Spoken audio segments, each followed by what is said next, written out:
create an organization, global, to create bridges for young people that I didn't have to work on.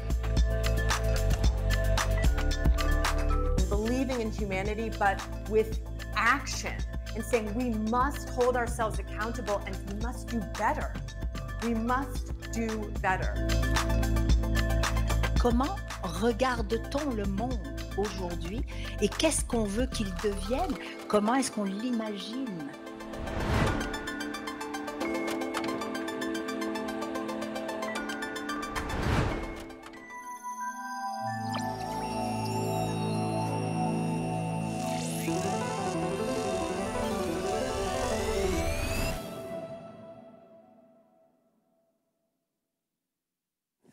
Alors, bon après-midi, rebonjour à vous tous, de retour live sur le plateau MTL Connect, la semaine numérique de Montréal. Nous sommes en direct du Centre NAD UQAC, l'Université de Québec à Chicoutimi. Merci d'être ici. Merci pour votre participation en présentiel. Vous êtes ici en grand nombre. Merci. Et également, chers internautes qui nous suivent en live de partout à travers la planète, merci d'être ici.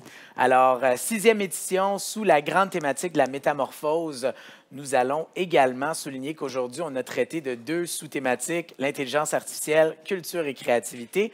Et aujourd'hui, la journée au complète soulignait la 4e édition des Rendez-vous France-Québec sur la découvrabilité des contenus culturels francophones présentés par le ministère de la Culture et de la Communication. Alors, Montréal, je sais que c'est la fin de l'après-midi, un cocktail qui s'en vient, il est 16 heures, on a absorbé beaucoup de contenu. Est-ce que vous êtes toujours là? Ah, il y a plus d'énergie que je pensais. Vous êtes toujours là, j'aime ça. Bien, pas besoin de faire plus de ha-ha-hou. Vous avez l'air d'être déjà prêt à passer au prochain panel. Sans plus tarder, je vais inviter les panélistes et ensuite la modératrice du panel, que vous connaissez très bien si vous étiez déjà dans la salle. Et on va sauter dans le vif du sujet. Aujourd'hui, on va parler de perspectives et possibilités. Comment s'y préparer? Alors, sans plus tarder, j'aimerais inviter Anna Charrière de Femme Fatale Studio, Claudia Beaumont de BANQ, David Gay de TV5 Monde et notre modératrice Catherine Mathis. On l'accueille.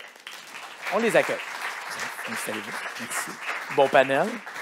Merci, merci, merci. Alors, trouvez le meilleur siège dans la salle, là, celui qui vous convient. Voilà. Bonjour, bonjour, rebonjour, rebonjour. Et bonjour à vous. Merci d'être là. Est-ce que la conversation avec moi vous fait peur? Parce que vous savez que moi, quand on m'invite à modérer un panel, je vous emmène souvent dans le futur. Puis c'est un peu là que j'aimerais commencer notre conversation, si vous me le permettez. Alors, mesdames et messieurs, on est en 2034.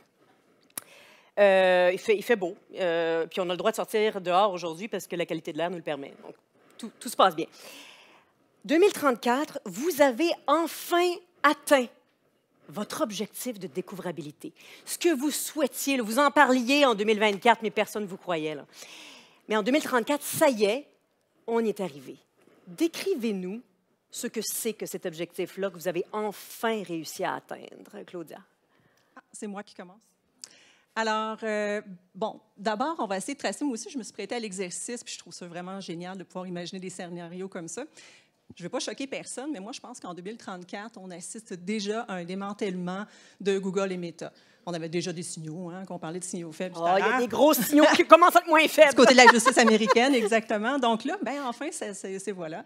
Ça ne fait pas partie de notre objectif, évidemment, découvrabilité, mais c'est un peu le portrait, le contexte dans lequel on est. Une chose que je dirais qui contribue à un objectif de découvrabilité, c'est qu'enfin, on comprend peut-être mieux qu'est-ce que l'engagement des auditoires numériques, dans toute leur complexité, dans toute leur dimension aussi, au-delà des métriques. On pourra en parler plus longuement tout à l'heure, parce que là, je pense que je vais ouvrir plusieurs portes, mais bon, les dimensions émotionnelles, les dimensions spatio-temporelles, le positionnement citoyen, on comprend mieux ça. Et pourquoi? Bien, parce qu'il y a eu peut-être un éclatement des plateformes où les gens pouvaient se rencontrer, échanger, avoir des vraies conversations, une participation citoyenne. Et donc, voilà, cet éclatement-là a permis ça. Désormais, je dirais, en 2034, ces plateformes-là existent encore, mais elles sont mélangées à une multitude d'autres plateformes qui ont émergé où les gens peuvent se rencontrer, enfin. Donc, juste rapidement, participation citoyenne. Pour moi, découvrabilité, ça nécessite évidemment une conversation, un engagement préalable. Merci pour ce voyage. Alors, je me tourne vers Anna. On est en 2034. Bravo, bravo. Votre objectif de découvrabilité est enfin atteint. Quel est-il? Alors déjà, pour répondre à la première question, moi, je suis terrorisée d'être complètement plongée comme ça 10 ans après. On déstabilise, c'est ça qu'on fait. On s'excuse. Mais c'est pour le bien commun. En 2024, je croyais beaucoup à ce projet-là. Et en 2034, je pense que ça a été long, ça a été dur. Il y a eu beaucoup d'épreuves. Mais si je suis là devant vous, c'est que forcément, on y est parvenu d'une certaine manière. Alors, le projet n'était pas... on n'est pas arrivé à faire ce qu'on avait imaginé au départ, puisque la projection n'est jamais... on n'atteint jamais l'imaginaire qu'on se fixait, puisqu'on a d'autres intervenants qui viennent en cours de route. Mais il y a un domaine sur lequel moi, je me suis beaucoup accrochée et que j'essaie de partager avec les partenaires, qui était de co-construire et d'arriver à justement essayer de ne pas à chaque fois penser le projet dans une perspective, de ne pas imaginer le projet fini au départ quand on a commencé le chemin, mais d'essayer de toujours faire un peu un pas de côté pour voir de quoi on avait besoin, pour essayer d'avancer avec des questionnements au plus, de répondre et de construire un projet par itération. C'est audacieux de prendre le temps de réfléchir. L'idée, c'est de remettre un petit peu de temporalité dans tout ça. Et ce n'était pas facile, mais on est parvenu à notamment donner plus de fiabilité aux données qu'on traite. Parce que j'avais à cœur de récolter beaucoup de données. Et peut-être pas, là pour le coup, pas pour les vendre, mais pour essayer aussi d'être un espace, une sorte de safe zone de data qu'on vient un petit peu donner une assurance aux consommateurs, aux utilisateurs, aux spectateurs que les données qui viennent nous soumettre sont utilisées à des fins éthiques, notamment de recherche, etc. Donc ça, c'était un de mes plus gros objectifs. Ben oui, je comprends. Et je suis vraiment très contente de vous dire qu'on a réussi. C'est réglé, enfin! Oui, non, le chemin était long, je suis d'accord avec ça. Ben, merci pour cette vision-là. Franchement, ça met très bien la table et vous faites très bien ça. Ça se passe très bien jusqu'à présent, n'est-ce pas? N'est-ce pas? Oui, bon. David, 2034, là, ben bravo d'abord, parce que ça n'a pas été facile de mettre en place votre vision, mais là, vous y êtes arrivé, vous aussi. C'est quoi cette vision-là pour vous? Oui, c'est sûr, ça n'a pas été facile. Ma vision que j'avais en 2024, elle était assez utopiste. C'était que, en fait, au niveau de la distribution, de la visibilité des contenus culturels francophones, eh bien, qu'il y ait un rééquilibre entre ce qui est produit dans l'univers francophone avec ce qui est produit dans l'univers anglo-saxon. OK. Et du coup, en 2034, je suis très fier du fait que les contenus francophones sont largement partagés dans le monde entier, découvrables, connus, et que du coup, cette diversité participe à l'ouverture des sociétés, à plus de tolérance, à plus de connaissance et de partage des autres cultures dans le monde, et participe finalement à un monde meilleur, quelque part, parce que c'est aussi le rôle de la culture de participer à ça. Et voilà, je suis assez content du fait qu'aujourd'hui, il y a ce rééquilibrage qui s'est imposé et qui fait que dans l'univers, dans l'espace des contenus audiovisuels, eh bien, il y a beaucoup plus de diversité. Et que du coup, on assiste aussi à, on va dire, une vraie appétence de publics divers et variés pour la culture francophone. Et ça, c'était mon utopie de 2024. David, bravo. Je dis bravo parce que ce que vous ne savez pas, c'est que quand on s'est parlé, on a eu un appel préparatoire là, pour ce panel, et David m'a dit « Oh, que ça va être difficile. Je suis pessimiste. » Non, mais avouez que, je veux dire, l'exercice est réussi. Là. On a réussi à... pousser dans mes retranchements, oui. Ça c'est sûr. Bon, c'est déstabilisant, mais la vision était très porteuse. Merci pour ça. Bon, on parle de découvrabilité, puis là, je vois les gens de la Cogency pas loin. Là. On le sait, la découvrabilité, c'est à la fois la communication avec la machine, mais aussi la communication avec le public.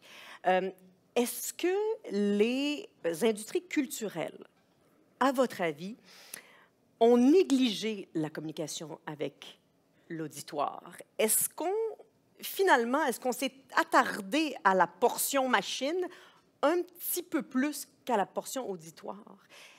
Est-ce qu'on ne devrait pas travailler cette relation-là davantage? Claudia, Ah oui. D'abord, ayant travaillé sur le terrain, notamment dans les médias, on le sait, il y a comme... On a toujours vu la relation avec les communautés comme quelque chose d'utile pour atteindre un objectif de promotion, par exemple. Mais un réel engagement sincère, avec tout ce que ça nécessite comme travail, c'est pas une mauvaise volonté, c'est probablement juste parce qu'on n'a peut-être pas nécessairement défini des stratégies pour aller en ce sens-là. Et je le dis aussi, oui, parce que, vu sur le terrain, plein de projets parfois qu'on a pu faire et qui se butaient à peut-être un problème de ressources sans nécessairement aller dans ces eaux-là. Mais je me fie justement à ce que je vois présentement dans l'actualité. On voit Catherine Tate qui parlait justement du projet des incubateurs espace public et aussi un autre projet de Village Media dans le Canada anglais qui parle d'un projet de plateforme sociale. Enfin, c'est plus l'idée d'ouvrir des communautés peut-être sur leur espace existant pour enfin essayer de recréer un espace public qui a été négligé. Ils sont les premiers à l'avouer aussi. Ça a été négligé parce que c'était des dynamiques centralisatrices aussi. Une culture de masse, veut pas, on y va avec quelque chose qui est standardisé, avec des publics larges. On ne pouvait pas se permettre de parler à tout un chacun. Donc, ce n'est pas de la mauvaise foi, mais c'est quelque chose qui a été négligé. Et or, aujourd'hui, il y a d'autres canaux que des publics en ligne se sont appropriés pour créer des nouveaux espaces où circule cette culture-là, je crois. Donc, la réponse courte, vraiment très négligée, mais ça va changer. Ça va changer. Oui. Est-ce que c'est votre impression aussi, Anna, David? Oui, alors moi, je peux, sur ce sujet-là, je peux me positionner en tant que média de télévision traditionnel. Même si moi j'occupe, on va dire, mon expertise et se situe sur le numérique.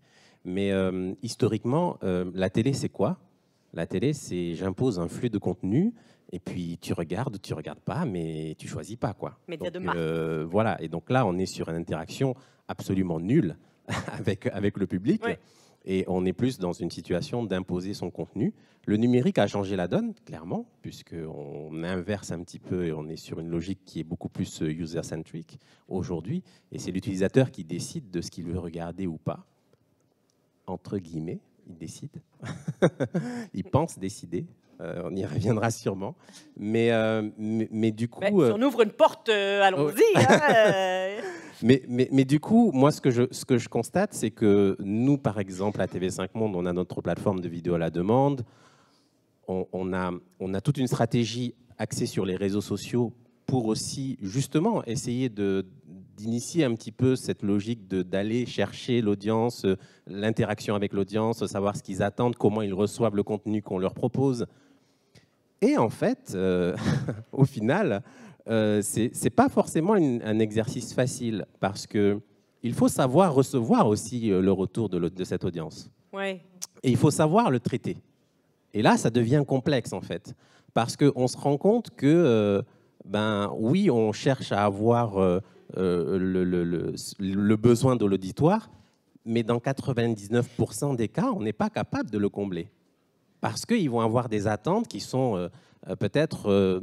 totalement pas du tout en phase avec ce qu'on peut proposer ou pas du tout en phase avec notre vision ou notre ligne éditoriale. Et donc, il y a un peu ce côté un peu paradoxal et un peu frustrant quelque part sur le fait que oui, il y a plus d'interaction aujourd'hui avec le numérique naturellement, mais elle n'est pas fluide en réalité, en tout cas de mon point de vue. Alors, on cherche à combler ça, on va même pousser cette interaction, on va lancer des sondages, on va susciter vraiment cette communication avec l'utilisateur. Mais je trouve qu'aujourd'hui, arriver à gérer ce retour-là, c'est une équation qui n'est pas simple. Voilà, en tout cas. Oui, il y en a. Vous êtes productrice. Oui. Quel est votre rapport, vous, avec... Je t'avoue que cette question, je la trouve un peu compliquée du point de vue de la production de contenu parce que c'est un peu comme se dire à chaque fois, quand on écrit ou quand on produit, OK, on produit pour montrer. Mais en même temps, si on est tout le temps en train de créer avec le regard de quelqu'un qui nous observe et se dire est-ce que ça va plaire, est-ce que... Il y a une dimension presque d'autocensure qui peut se mettre en place où on ne vient pas faire ce travail presque d'introspection créative qui permet aussi de proposer quelque chose d'autre et de ne pas venir là où on a envie, où on pense, justement, quand on parle des algorithmes, etc., l'élan créatif permet à un moment donné de faire ce qu'on appelle de prendre les chemins du désir, de dire on ne vient pas sur les chemins qui sont tracés et on va venir prendre une transversale qu'on n'avait pas nécessairement imaginée. Et donc il y a un petit peu, nous, par exemple, les financements publics en France au CNC invitent beaucoup les producteurs et les créateurs à parler de l'audience, de dire comment vous allez montrer votre projet. Est-ce que vous créez votre projet pour qu'il sorte de façon un petit peu confidentielle ou est-ce que vous pensez déjà à la phase de diffusion? Et j'avoue qu'on est sur les créations immersives, c'est complexe d'aller chercher des audiences parce que on n'a pas encore nécessairement un marché. Sur la réalité virtuelle, les gens ne sont pas équipés à la maison. Donc, il faut nécessairement, moi, ma croyance, c'est que, ma conviction, plus qu'une croyance, mais c'est qu'il faut travailler main dans la main avec des lieux qui, eux, vont déjà avoir une appréhension de la médiation du travail des publics. Et quand bien même on serait sur des quantités plus faibles que sur de la distribution de masse, on va être sur une approche qui sera plus qualitative. Moi, j'aime bien penser comme ça, de dire, finalement, on va essayer de bien toucher le public qu'on a envie de toucher, plutôt que vouloir faire quelque chose qui, finalement, ne parlera à personne ou sera toujours un petit peu un peu à tout le monde, mais à personne en particulier. Être engagé, c'est aussi parfois faire le choix d'aller sur quelque chose un peu plus ciblé et de faire un travail de partenariat très, très en amont. Donc, typiquement, nous, on a un projet autour d'un livre qu'on est en train d'essayer de penser autour de Victor Hugo, la Notre-Dame de Victor Hugo. Et forcément, d'aller embarquer des grandes institutions autour du livre, c'est des choses qui, pour moi, pour des projets immersifs, vont venir faire sens. Et ce n'est pas nécessairement des coproductions qu'on aurait imaginées jusqu'à maintenant. Donc, d'essayer de repenser un petit peu des modèles de collaboration et de se dire comment est-ce qu'on peut tous, les uns les autres, capitaliser sur les connaissances qu'on a du matériel, du matériau de base de création et de l'intégrer très tôt dans la réflexion créative avec les artistes, etc.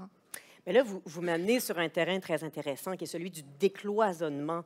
Parce qu'on a assisté à, dans les dernières décennies, des silos qui se sont construits avec le temps, souvent pour toutes sortes de raisons administratives ou autres. Il y avait, la télé, il y avait le cinéma, il y avait, Et tranquillement, on assiste de plus en plus à des partenariats, vous l'avez dit, un peu inusités, en tout cas qu'on n'aurait pas imaginé.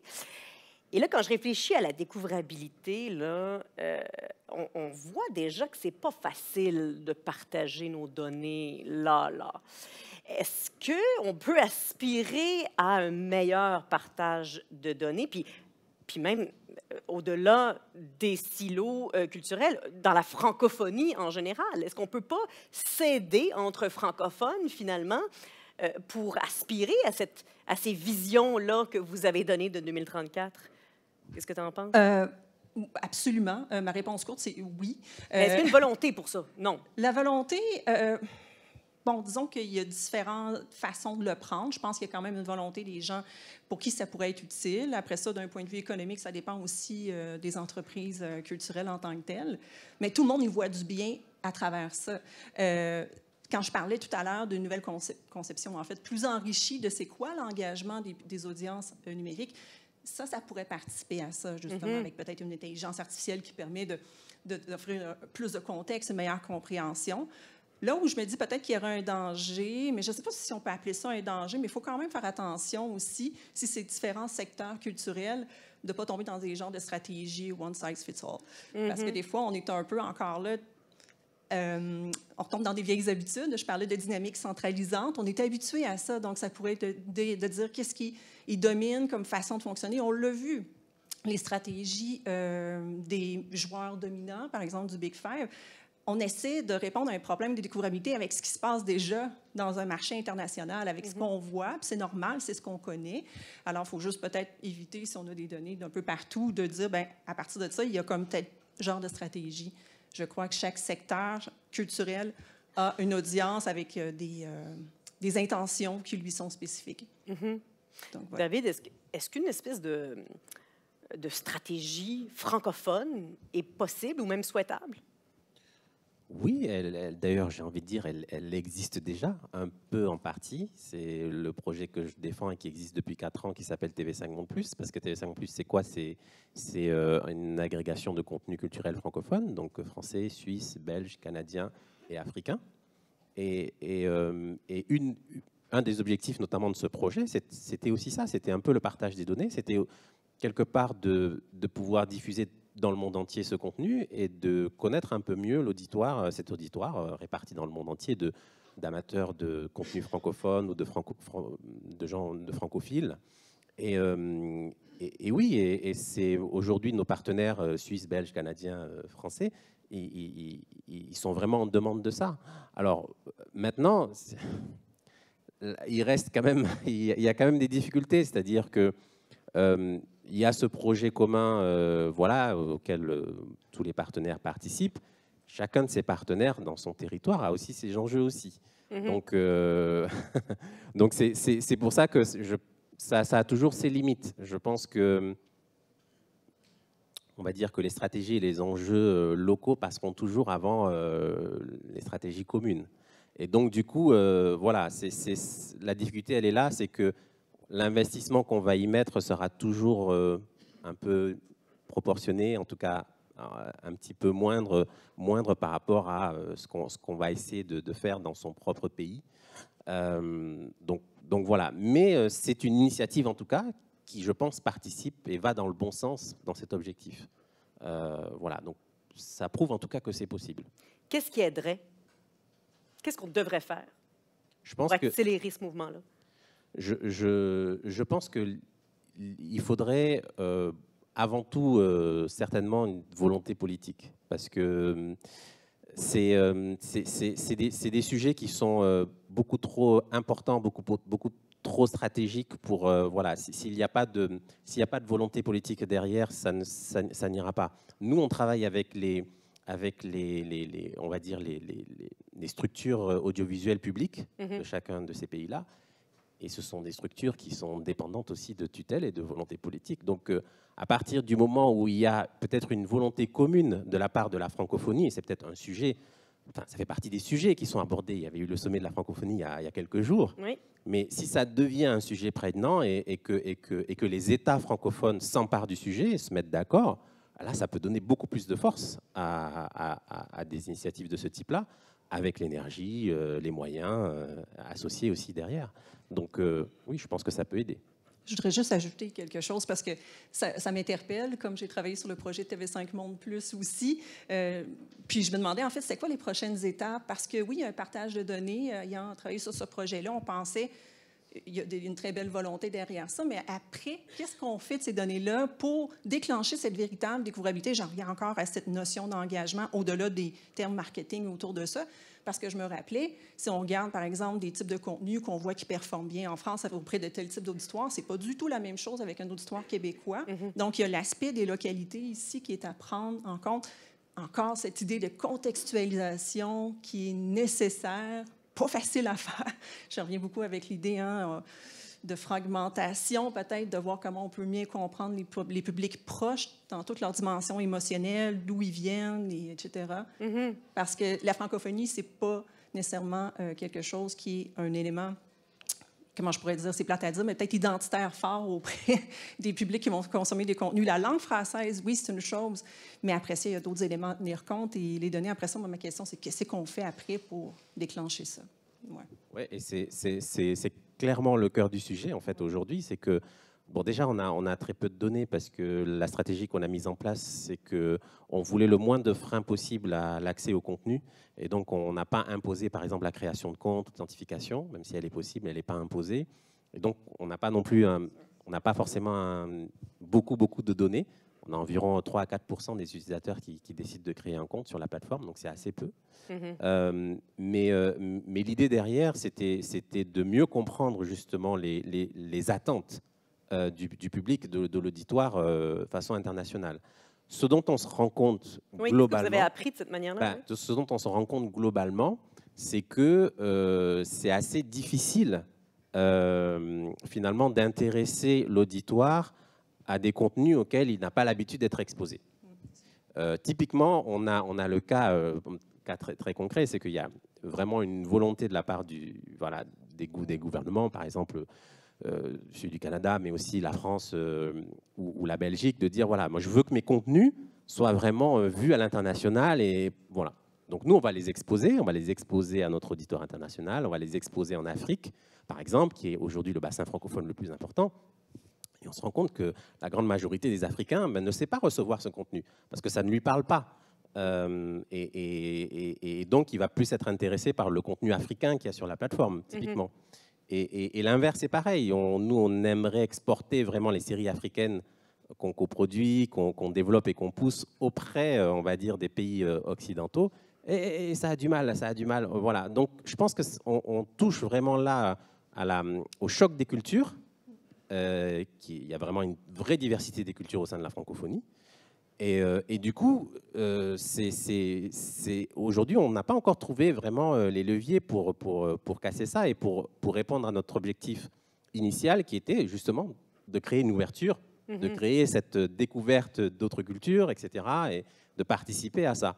Et donc, on n'a pas encore résolu l'équation, voilà. Mais l'idée, c'était d'arriver quand même déjà à comprendre comment chaque typologie d'auditoire reçoit le contenu qu'on propose. Oui, Anna? Je voulais rebondir un petit peu sur ce que disait David, parce que pourquoi est-ce que aussi on se met dans cette logique que nécessairement, pour que ça fonctionne ou qu'on estime que ça a fonctionné, il aurait fallu que les gens, comme si le fait de cliquer, de regarder, qu'on ait suffisamment de personnes, ce soit un gage de réussite. Mais finalement, la mise à disposition du contenu, c'est déjà très très bien. Après, que les gens choisissent ou pas d'aller le regarder, qu'il y ait plus de gens ou pas qui décident de faire cette démarche de sortir de leurs habitudes, quelque part, ça leur appartient. C'est de la responsabilité de tout un chacun, de aussi avoir cette curiosité, de se mettre en mouvement. Mais déjà, le fait de donner la possibilité d'avoir du contenu qui soit montré, qui ne soit pas nécessairement rentable, qu'on ne soit pas dans ces logiques-là, qu'on ne demande pas de récolter de la donnée pour accéder à du contenu, parce que c'est aussi une forme de chantage, de dire tu veux regarder, donne-moi tes données. Aujourd'hui, on sait que nos données, c'est de la ressource, c'est monétisé. Donc, c'est comme la question de l'attention, de dire à un moment, aujourd'hui, notre attention, c'est quelque chose qui est c'est la ressource la plus monétisée par les GAFAM. Et le service public, pour moi, et notamment les chaînes audiovisuelles, doivent aussi être garantes et ne pas toujours jouer contre la montre, se dire on pratique, c'est la pratique qui est faite de façon majoritaire, il faut qu'on s'adapte et qu'on fasse la même chose. Mais non, en fait, c'est aussi au rôle des services publics de proposer un autre modèle. De défendre du contenu, ça veut dire quoi? D'avoir un contenu qualitatif, de service public, réellement gratuit. Si c'est gratuit, on ne donne pas ces données. Vous nous préservez de ce chantage qu'on nous demande de faire, quoi. Oui, totalement d'accord. Et d'ailleurs, c'est l'objectif qu'on... Vous pouvez applaudir si vous voulez, hein, on ne vous empêche pas. Non, mais c'est vraiment l'objectif premier d'ailleurs qu'on recherche, c'est-à-dire c'est un objectif de découvrabilité avant tout. C'est-à-dire nous, on s'astreint dans notre politique éditoriale sur notre plateforme à une représentativité équitable des différentes cultures, des différents types de contenus, qu'ils soient belges, français, canadiens, suisses ou africains. Et effectivement, on propose quoi qu'il arrive. Alors c'est vrai que on fait le choix d'avoir très peu de personnalisation. Et on prend vraiment le contre-pied des autres plateformes, quoi, VOD. Et nous, on fait vraiment une vraie proposition éditoriale voulue, pensée pour la découvrabilité. Et c'est ça notre objectif premier. Après, effectivement, ça clique ou ça clique pas. J'ai envie de dire, on a quand même rempli notre mission de service public. Mais on nous demande quand même que ça clique à un moment donné. C'est ça aussi qui est un peu contradictoire, et c'est pour ça que voilà, c'est toute la difficulté qu'on a dans ce type de projet, et c'est que malgré tout, il y a un investissement de la part de nos partenaires sur ce projet, et ils attendent un certain résultat, ce qui se comprend aussi. Donc voilà, on joue comme ça, on jongle avec tout ça. Une vie d'équilibriste. Hein? C'est ça. Il nous reste peu de temps, puis je veux garder du temps pour les questions par la suite. J'ai envie de vous poser une dernière question piège, là, en toute amitié. Qu'est-ce qu'il faut décider maintenant pour que mes enfants aient accès à de la culture francophone dans 10, 15 ou 20 ans? Qu'est-ce qu'on doit décider maintenant pour ça? On y va dans l'ordre. Je commence. J'ai pas de solution parce que je trouve que ça serait vraiment bête pour ça, mais plutôt des façons de réfléchir. Tu en parlais tout à l'heure, de se poser les bonnes questions, de faire des expériences. Là. Moi, c'est ça mon rôle dans la vie. Je fais de la gestion de produits numériques et j'ai toujours une démarche aussi de me poser la question. On parlait tantôt, je ne sais pas où j'ai entendu ça, mais bon... c'est quoi que le public, en fait, c'est quoi son intention de se mettre dans leur perspective? Encore une fois, je pense que c'est quelque chose qu'on n'a peut-être pas assez bien fait. Donc ça, c'est une chose d'être capable de bien cadrer des problèmes aussi. Pas penser qu'on a nécessairement tout le temps les solutions qui viennent souvent d'un point de vue commercial, d'une part. Puis ça va vite présentement. Donc, on peut pas, oui, je pense qu'on doit développer une culture plus de prototypage, être dans l'action pour tirer des apprentissages le plus rapidement possible. Devenir un genre de laboratoire, essai-erreur. Oui, de se mettre dans une posture d'apprendre à apprendre. Dans un monde d'innovation présentement comme dans lequel on est, c'est impossible de juste écouter, d'étudier ou aller voir plein de YouTube pour tout apprendre sur sur quoi il se passe. Donc, je pense qu'il faut se mouiller et être dans l'action. Moi, c'est un peu comme ça que je le vois pour tirer des apprentissages et ensuite voir comment on peut faire coller la pâte au mur à un moment donné avec des projets de découvrabilité. Merci. Anna? Je suis assez d'accord avec ce qui vient d'être dit. Je pense que ce qu'il faut mettre en place, c'est peut-être beaucoup plus de transversalité, travailler vraiment à la transdisciplinarité, essayer de lâcher un petit peu les habitudes qu'on a, d'essayer de trouver de nouvelles habitudes, de créer de nouvelles habitudes, de se mettre toujours un petit peu peut-être en déséquilibre pour ne pas perpétuer des schémas qui sont plus adaptés à ce que le numérique a complètement bouleversé. C'est comme si on avait deux mondes là, qui étaient en parallèle et qu'il y a un monde qui est en train de devenir plus gros que celui sur la planète sur laquelle on vit et on ne se rend pas compte. Et je pense qu'on a besoin de le voir. On a besoin de savoir quel est le poids de nos actions digitales, quel est le poids de... Qu'est-ce que ça représente réellement. Et donc, il y a tout un travail de vision à développer, d'imaginaire à réussir à venir travailler.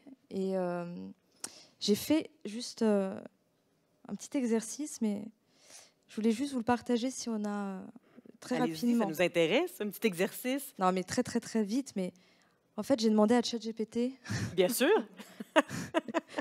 Quel serait, alors je peux vous dire mon prompt. À quoi ressemblera l'environnement de la création immersive en 2035, du coup? Juste pour voir. On se donne une année de plus. Là. Ouais. Ouais, ah oui, je me suis plantée d'une année. Je sais pas pourquoi j'étais. Mais je pense. Peut-être que j'essaierai ce soir, voir si 2034 c'est différent. C'est bon, allez-y.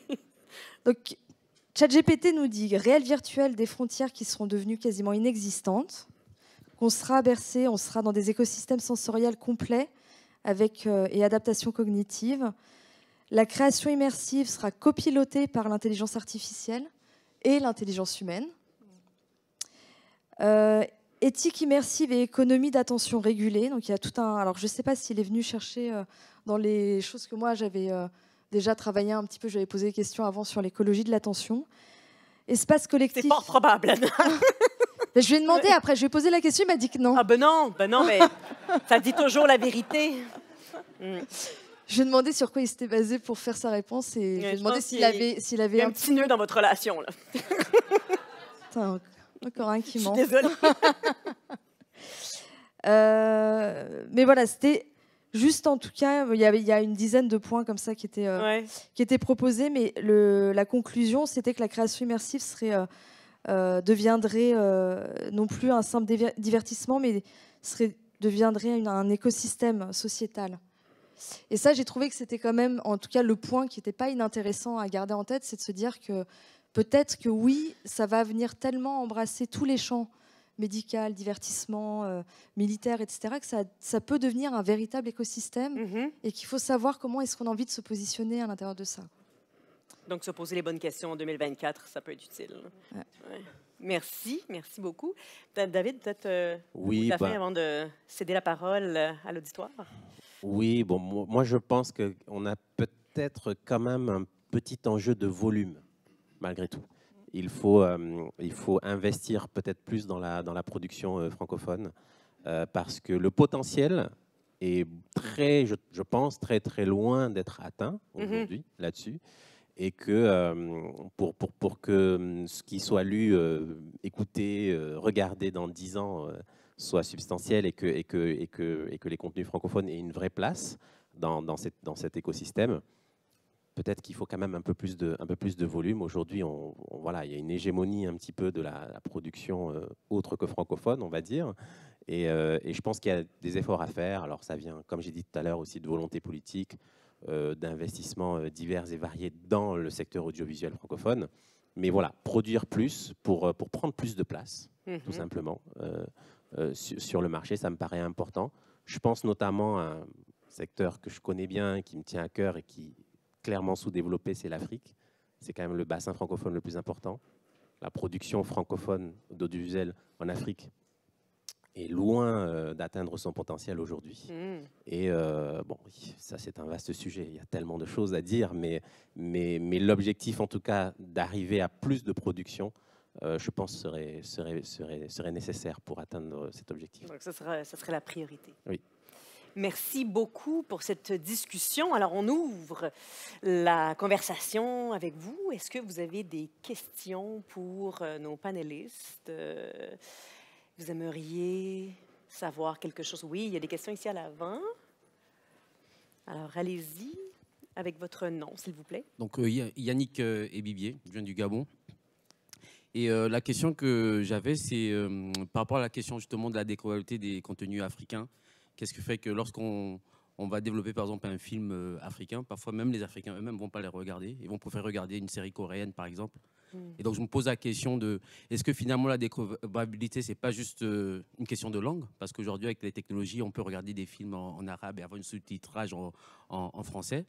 Et dans la discussion, j'ai pas trop entendu la question de valeur, de quelle est la vision de la société que porte réellement la francophonie. Et peut-être que si on arrive à définir ça, est-ce que c'est pas ce que finalement, chacun d'entre nous, quel que soit le pays où on vient, quelle que soit la langue où l'on vit, quel que soit notre contexte, on pourra tous se retrouver autour de ces valeurs-là et de cette vision de la société qui, lorsqu'on parle de numérique, on a peut-être tendance à individualiser, comprendre ce que je veux, moi, en tant qu'individu, plutôt que ce que l'on peut construire en collectif. Je ne sais pas quel est votre avis là-dessus. Merci la réponse est oui. Oui. Je pense que oui, évidemment. Aujourd'hui, je pense qu'il y a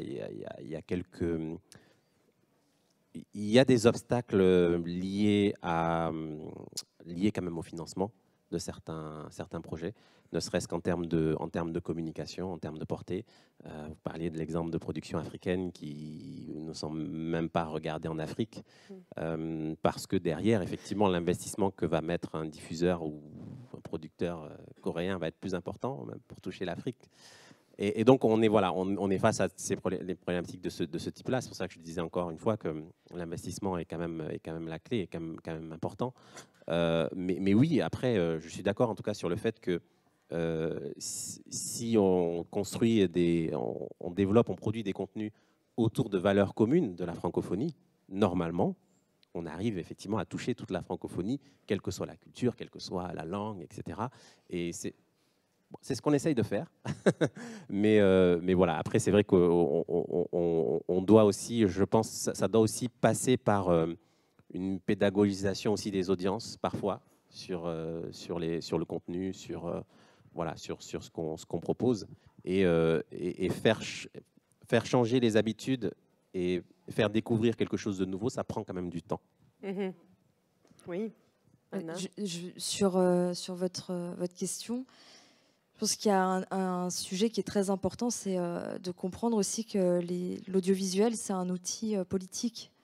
Donc la Corée, c'est un très bon exemple parce que la Corée investit énormément dans le soft power à travers l'image et nécessairement si ce que disait David tout à l'heure, il y a une volonté politique très forte de faire exister la Corée à l'international, la culture de la Corée à l'international, enfin la Corée du Sud, hein, on parle, évidemment. Oui, ouais, on avait... la Corée du Nord, c'est un autre sujet. Ouais. Mais pour résister face à la Corée du Nord, c'est un cri d'un tout petit pays pour dire on est là, on existe, et est-ce que vous serez à côté de nous si on se fait attaquer par notre voisin, notre frère? Et donc il y a un vrai enjeu de survie. La question de la francophonie, c'est beaucoup plus vaste parce que c'est une volonté politique, mais c'est complexe de ressentir dans chacun de nous ce qui nous associe tous dans cette francophonie. Donc ça passe par beaucoup de choses. Je pense qu'il y a aussi toute une question de partager des expériences pour aussi réussir à ressentir à un moment donné. C'est un peu comme créer une sorte de seconde patrie. C'est complexe, quoi. Quand aujourd'hui on est sur de l'individu, comment est-ce qu'on vient recréer des associations politiques, un esprit de communauté francophone. Ouais, c'est complexe. Ouais. Merci. Est-ce qu'il y avait d'autres questions? Oui. Bonjour. Bonjour. David, tu parlais pour TV5 Monde de la valeur que le service apportait, même pour les non-usagers. En bibliothèque, il y a un référentiel par rapport à la valeur d'option. C'est « je pourrais m'en servir plus tard ». Il y a la valeur d'existence. Moi, je ne m'en servirai pas, mais je suis content que ça existe pour quelqu'un d'autre, de mon entourage ou autre. Et la valeur d'héritage, je trouve que c'est important de conserver ça. Est-ce que ce référentiel de valeur pour les non-usagers, ça s'applique aussi à l'audiovisuel, comme tu le pratiques? Oui, effectivement. En tout cas, on va dire... Pas directement, je ne l'exprimerai pas forcément comme ça, on n'a pas forcément conscience, mais ce que tu viens d'évoquer comme concept, oui, c'est ce qui régit un petit peu notre façon de fonctionner et quelque part le principe même de la découvrabilité aussi. Donc oui, totalement. En tout cas, on adhère à ces principes-là, oui, c'est sûr. Merci. Merci de les rappeler. Merci. Est-ce qu'on a d'autres questions? Oui, un peu plus loin. Dernière question.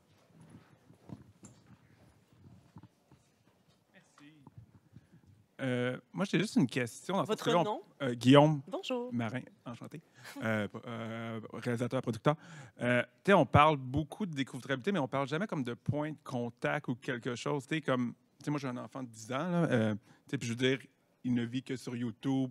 Toute sa vie est Minecraft et tout ça. Puis je veux dire, pour y amener du contenu francophone, mais il y a l'ONF à cause qu'ils sont sur YouTube, c'est la même plateforme que tout ça. Fait que tantôt, je suis allé vérifier pendant TV5 Monde. Vous êtes sur Instagram au Canada, vous êtes bloqué. Puis j'allais voir les points de contact pour parler au public, les communautés. Je veux dire, même je travaille sur un show, que toute notre campagne sur Instagram, sur les médias sociaux, est basée sur une année au complète, sans arrêt, pour l'alimenter, pour parler, pour réveiller. Que surtout en vieille télévision, on fait un lancement puis on meurt, dans le sens qu'il n'y a plus rien d'autre. Est-ce que c'est dans vos raisonnements de penser où est mon public, qu'est-ce qu'ils utilisent? Je veux dire, je vois, mettons, je sais pas, je pense que j'avais lu comme 17% du monde s'alimente en information sur TikTok. Je veux dire, est-ce qu'il faut pousser notre média sur où le monde consomme le média? Est-ce que la question, c'était pour David, surtout TV5 Monde, hein, je crois? Oui. J'aurais un avis. C'est pour les diffuseurs. Alors, Vous êtes très populaire, David. ah oui, alors... Il aimerait l'être moins. Oui. En fait, c'est une question assez complexe parce que, oui, mettre notre contenu là où est l'audience, oui, ça semble avoir du sens. Mais du coup, on crée une totale dépendance vis-à-vis de ces plateformes. Et on a un exemple assez criant, en tout cas pour nous, les médias qu'on a vécu, on a très mal vécu l'année dernière, quand il y a juste un changement de politique, un changement de stratégie chez Meta, ça fait que voilà, il a dégagé tous les contenus info et tous les contenus, voilà, grosso modo, médias sont dépréciés aujourd'hui chez Meta. Et là, qu'est-ce qu'on fait? On se retrouve avec moins 70% d'audience sur notre plateforme. Et donc, on est totalement à la merci des volontés stratégiques de ces plateformes, des changements d'algo, etc. Et donc, je pense que ça doit se faire, mais dans une certaine mesure, et qu'il faut, j'ai envie de dire, on est presque sur un sujet de souveraineté, quoi, quelque part, de la distribution de notre contenu. Au moins, sur nos propres plateformes, on la maîtrise. Quand on la distribue via des plateformes tierces, on ne la maîtrise pas. Donc, le débat, il est là, tout simplement. Merci beaucoup pour vos questions. Merci pour vos réponses. Alors, on les applaudit, on les remercie. Merci beaucoup. David Gay, Anna Charrière et Claudia Beaumont, merci.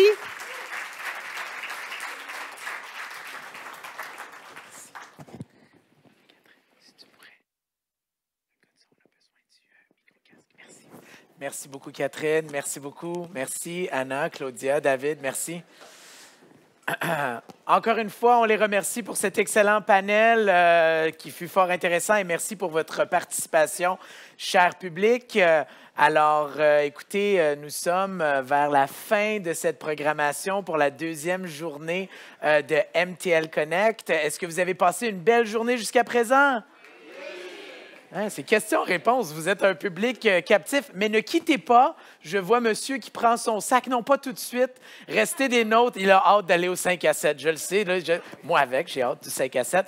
Juste avant de partir en 5 à 7, déjà, encore une fois, de la part de tous les partenaires de MTL Connect, on vous remercie d'être ici en si grand nombre, de continuer la conversation autour de la métamorphose numérique, d'être ici captif, de participer, d'échanger. On n'oublie pas qu'MTL Connect, c'est beaucoup plus que juste d'absorber du contenu, d'apprendre, de s'instruire, mais c'est aussi d'échanger et de faire des connexions. Tu sais, MTL Connect. Ah oui, c'est ça, merci. Et aussi, merci à vous tous à la maison, les internautes qui nous suivent des quatre coins du monde. On ne pourrait pas être ici sans votre participation. Donc, en formule hybride, ceux qui ne sont pas ici, merci. Ceux qui sont ici, merci. Ceux qui seront là demain, merci. Est-ce qu'il y en a qui vont être ici demain? Okay. Levez la main, comme ça je peux vous identifier. On pourra jaser demain. OK, presque la moitié de la classe. Qui était là hier? Quasiment les mêmes. OK, ça, c'est ceux qui ont la passe intégrale puis sont là pour les 3 jours. Hein? Oui, parfait. Vous en profitez pleinement. Bien, j'aime ça. Écoutez, alors, sans plus tarder, je sais qu'on a hâte de commencer à bavarder entre amis et connecter et réseauter. Dans quelques instants, je vous promets qu'on va y arriver. Mais avant qu'on monte vers le 8e tous ensemble pour continuer les échanges, j'aimerais vous présenter 2 représentants qui vont faire 2 petites allocutions. Alors, la première personne que j'aimerais inviter à prendre la parole, il est chargé de mission au ministère de la Culture de la France. J'aimerais inviter sur scène Jean-Gabriel Minel. Bonjour à tous. Tu ne présentes pas le deuxième interlocuteur, tu laisses le suspense jusqu'au bout. Cette journée découvrabilité touche bientôt à sa fin. Je voulais vous dire quelques mots au nom de Florence Filbert, notre directrice générale des médias et des industries culturelles du ministère de la France. Quelques mots de remerciement d'abord. Cher Mathieu Rochelot, cher Alexandre No, merci à vous et au ministère de la Culture du Québec pour votre engagement constant. sur ces sujets liés à la découvrabilité des contenus culturels francophones. C'est grâce à vous et à ce travail constant qu'on arrive à ces premiers résultats aujourd'hui. Mais je voudrais aussi remercier d'autres partenaires, Business France pour l'expertise qu'il mobilise au service de nos entreprises, le Consulat général de France pour son suivi attentif de nos sujets, et évidemment le Printemps numérique qui organise cet événement et pour l'accueil qu'il a réservé à notre délégation d'entreprises françaises. Lors du sommet de la francophonie qui s'est tenu le 4 et le 5 et le 6 octobre dernier en France, on a pu constater le chemin parcouru depuis l'installation en 2019 de la première mission sur la découvrabilité des contenus culturels francophones. Je ne vais pas vous en faire ici le bilan, mais les premiers résultats sont le fruit d'un travail constant entre la France et le Québec. Il y a eu tout d'abord ce premier diagnostic sur les enjeux partagé dès 2020, puis l'organisation d'échanges professionnels réguliers qui ont permis de renforcer l'intelligence collective sur ces sujets, ici, à Montréal Connect, ou à Paris, au Forum Entreprendre dans la culture. Plusieurs appels à projets entre 2022 et 2024 ont également permis de soutenir l'innovation ou la structuration des métadonnées dans des secteurs aussi variés que la musique, le spectacle vivant ou encore les musées. Enfin, la création de la formation en ligne, rendre visibles aux contenus culturels les clés de la découvrabilité, permet de sensibiliser et former des professionnels du secteur de la culture avec plus de 18 heures de contenu à la clé. La première session de 2023 avait déjà permis de sensibiliser près de 4700 personnes dans 85 pays. La session de 2024, qui démarre à peine, enregistre déjà 8600 participants. Ça n'est qu'un début. Le ministère de la Culture français et québécois ont décidé cette année, en 2024, de créer un nouveau groupe de travail pour poursuivre ces travaux sur la découvrabilité, de les poursuivre et notamment de se saisir des nouveaux enjeux que sont l'intelligence artificielle et la sobriété numérique. Soyez assurés du plein engagement du ministère de la Culture français pour poursuivre ensemble ces objectifs à vos côtés, au service de nos créateurs. Je vous remercie. Merci beaucoup. Alors, merci beaucoup, M. Minel. Alors, sans plus tarder, nous sommes vraiment heureux d'avoir ici présent des nôtres le ministre de la Culture et de la Communication du Québec qui supporte MTL Connect et qui est présent avec nous pour la deuxième année de suite. Alors, sans plus tarder, on accueille le ministre Mathieu Lacombe. Merci. C'est gentil, merci. Bonjour tout le monde. C'est un défi, je trouve, de passer à cette heure-ci, surtout quand on sait que vous avez effectivement hâte, et je ne le prends pas du tout personnel, d'aller réseauter, parce que le réseautage, ça fait évidemment partie intégrante d'une activité, d'un moment comme celui-ci. Donc, je vais essayer d'être bref, mais en même temps, il y a quand même certains éléments que je souhaitais aujourd'hui vous partager. Mais d'abord, je veux remercier toute l'équipe de Printemps numérique, évidemment, pour tout le travail, d'avoir mis sur pied cette 6e édition de Montréal Connect. Et je suis heureux. Je sais que vous avez entendu par le passé d'autres collègues. Je sais que mon collègue Éric Kerr est passé vous voir aussi, qui est en charge du numérique au gouvernement. Mais à titre de ministre de la Culture et des Communications, je suis vraiment heureux de voir justement la culture prendre une place aussi importante dans la discussion. Et cette année, la France est à l'honneur. Donc, je veux saluer les représentants, évidemment, nos amis du ministère français de la Culture et tous les organismes qui ont une délégation ici. Donc, je sais que vous êtes plusieurs. Considérez-vous tous et toutes comme salués parce que cette collaboration, M. Minel en faisait état juste avant, elle est très, très, très précieuse. Une collaboration franco-québécoise qui est aussi une priorité pour moi. Et je trouve que votre présence en aussi grand nombre, eh bien, elle est encourageante pour la suite des choses. Et je sais que, parlant de la francophonie, on a aussi des gens d'ailleurs dans la francophonie. On m'a parlé d'une délégation de Belgique. Est-ce que la Belgique est dans la salle ici? Oh, elle est en transit.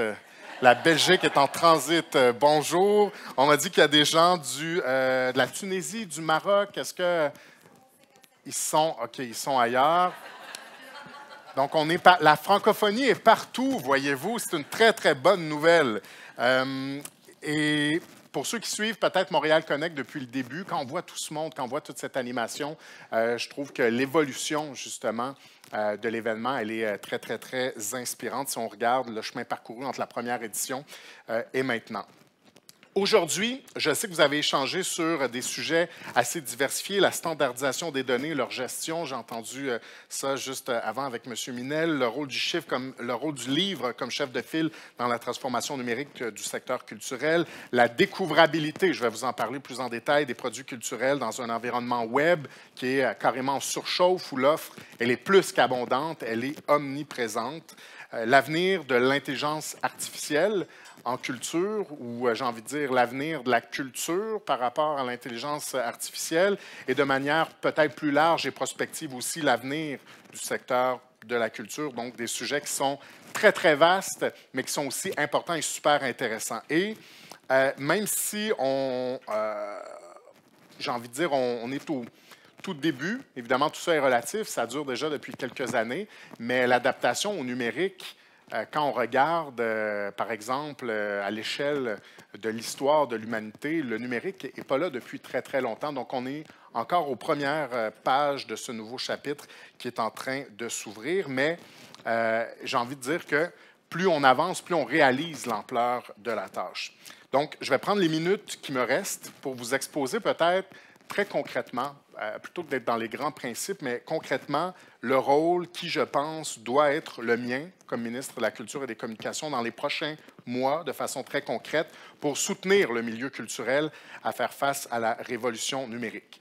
D'abord, pour ceux qui ont peut-être lu le rapport sur la souveraineté culturelle du Québec à l'ère du numérique, j'entendais un des participants tantôt parler de souveraineté. La souveraineté numérique, elle est au cœur du travail qu'on effectue actuellement au ministère de la Culture. Mathieu Rochelot est dans la salle, quelque part, il est là. Il est au cœur, on travaille très, très, très, très fort. Donc, pour ceux qui ont peut-être lu le rapport qui a été publié en janvier, le 31 janvier, il y a moins d'un an, vous savez donc peut-être que l'action se déploie en 3 volets. D'abord, le rôle et responsabilités du Québec, c'est le premier. Notre relation avec le gouvernement fédéral, donc avec le gouvernement du Canada, et puis nos partenariats à l'international. Donc, je suis certain que ça vous intéressera aussi. Je vais les prendre dans l'ordre. Donc, d'abord, qu'est-ce que le Québec peut faire lui-même? Quels sont les pouvoirs du Québec? Qu'est-ce que le Québec peut faire lui-même sur son territoire pour relever ce défi-là et faire face donc à la transformation numérique? Bien, je pense que l'action la plus importante que le Québec peut prendre par lui-même, c'est de légiférer. Quand on parle de découvrabilité, c'est de légiférer pour que ces contenus culturels soient davantage découvrables sur les différentes plateformes. Vous savez, quand je suis arrivé en poste et que j'ai commencé à dire que c'était mon objectif, il y a des gens qui riaient, qui nous disaient voyons, le Québec n'a pas cette capacité-là. Et moi, je leur répondais non seulement le Québec en tant que nation a la responsabilité d'agir, mais le Québec en tant qu'État a les moyens d'agir et on va le faire. Et les gens en doutaient peut-être, mais vous avez vu que depuis quelques mois, notamment avec le rapport des experts que j'ai commandé par la suite, on a construit ce consensus-là. Donc, j'ai annoncé en avril, à l'occasion du dévoilement du plan d'action du gouvernement pour l'avenir de la langue française au Québec, que je vais déposer une loi au cours de l'année. À l'époque, j'avais dit dans les 12 mois. Donc, je vous confirme que d'ici le mois d'avril, on travaille très fort, sans relâche. Il y a beaucoup d'arbitrage à faire, beaucoup de choses à écrire. Mais d'ici le mois d'avril, nous allons déposer le projet de loi que nous avons annoncé. Et l'objectif, ce sera de protéger l'accès des Québécois et des Québécoises à des contenus culturels conçus et produits en français pour qu'on puisse, nous, Québécois, se reconnaître dans les histoires qui nous sont proposées en ligne, que nos artistes aient facilement accès à leur public, à nous, sans avoir à se battre avec l'indifférence des algorithmes qui ne sont pas précisément là pour assurer la survie de la langue française, ni de n'importe laquelle des cultures nationales qui peut être représentée dans la salle.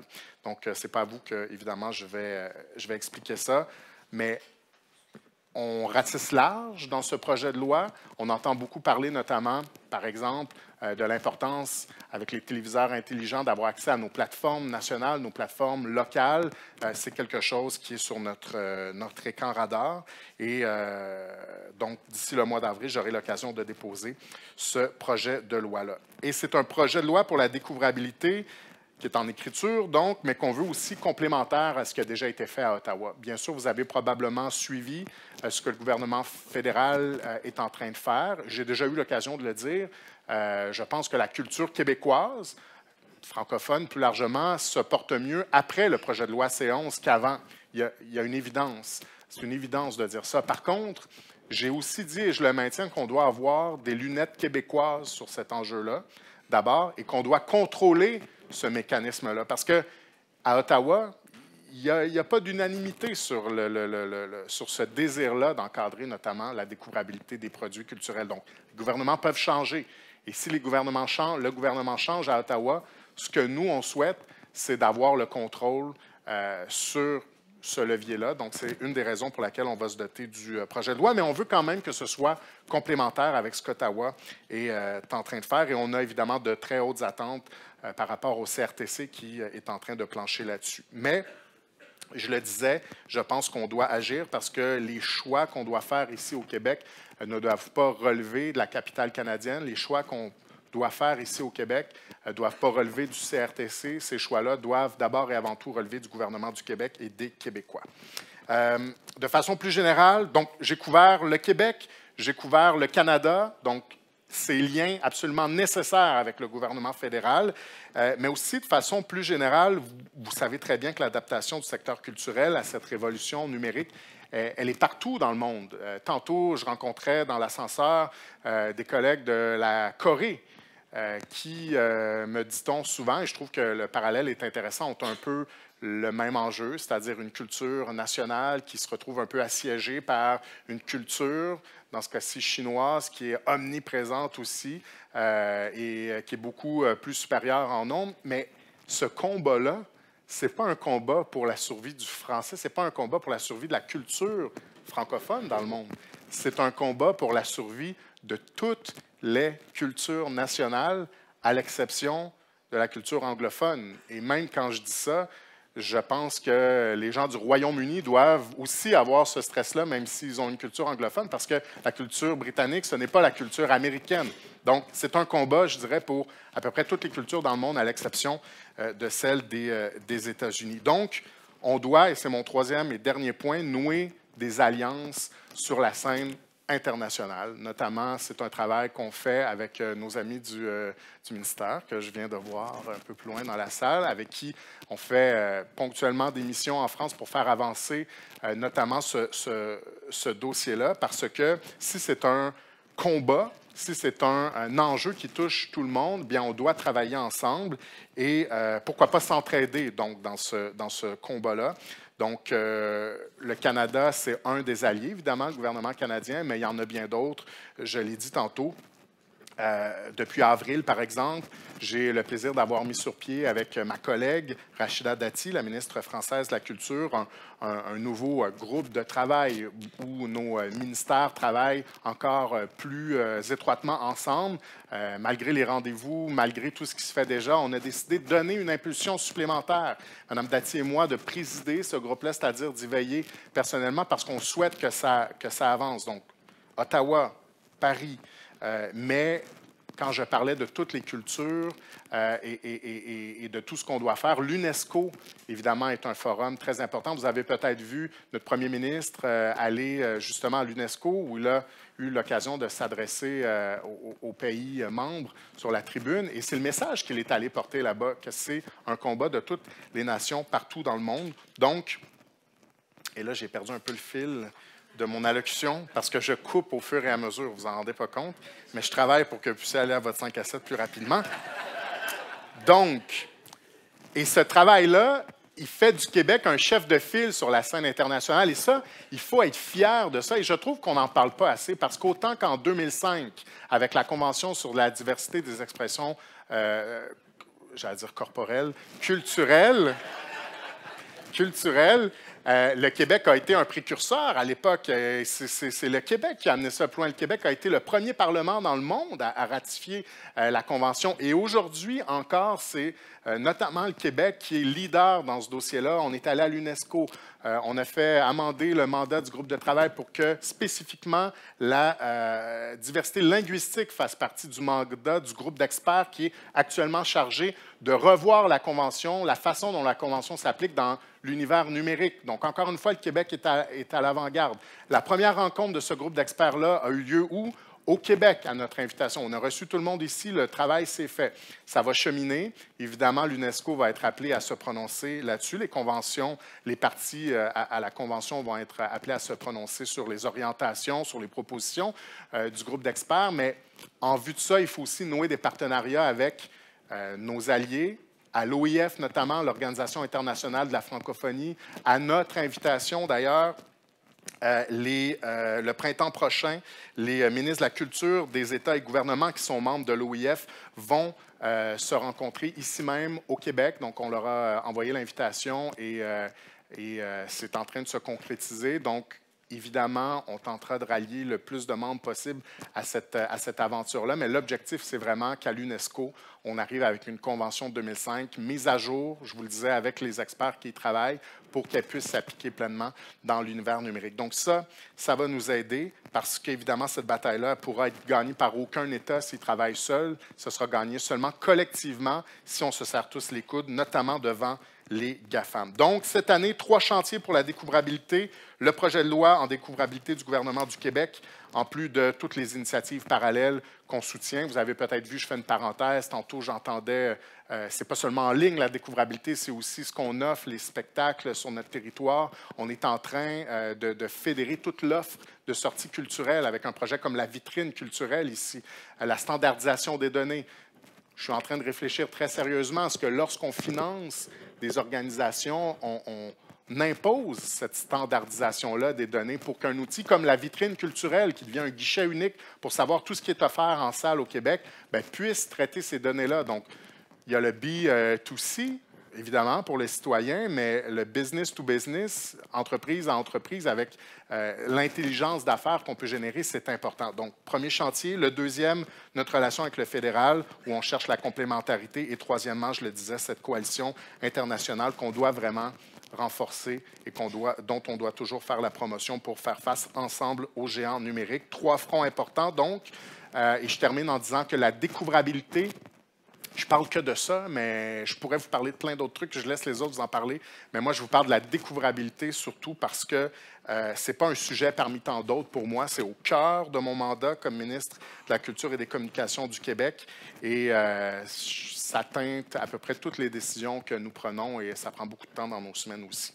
Donc, grâce à vous, grâce à votre engagement et grâce au travail, bien sûr, de nos artisans de la culture, que ce soit ici au Québec ou partout sur la planète, qui ont les mêmes objectifs, je suis certain qu'on pourra y arriver. J'ai donc terminé. Au plaisir de vous voir un peu plus tard au 5 à 7. Merci tout le monde. Merci. Merci. Je te voyais approcher. Ben oui, je suis là. Merci. Alors, merci beaucoup, ministre Lacombe, et merci à vous tous. C'est officiellement le temps du 5 à 7. Nous allons clôturer les rendez-vous France-Québec ensemble dans un beau 5 à 7 au 8e étage. Donc, c'est ici à l'étage à droite. Il y a des ascenseurs. On a des membres de MTL Connect qui vont vous aider à monter de manière organisée. Je vois le monde qui file déjà vers la sortie. Merci beaucoup d'avoir participé en si grand nombre dans cette 2e journée de la programmation d'MTL Connect. On se revoit demain pour ceux qui vont être là. Sinon, merci. Et on se voit au 5 à 7. Au revoir!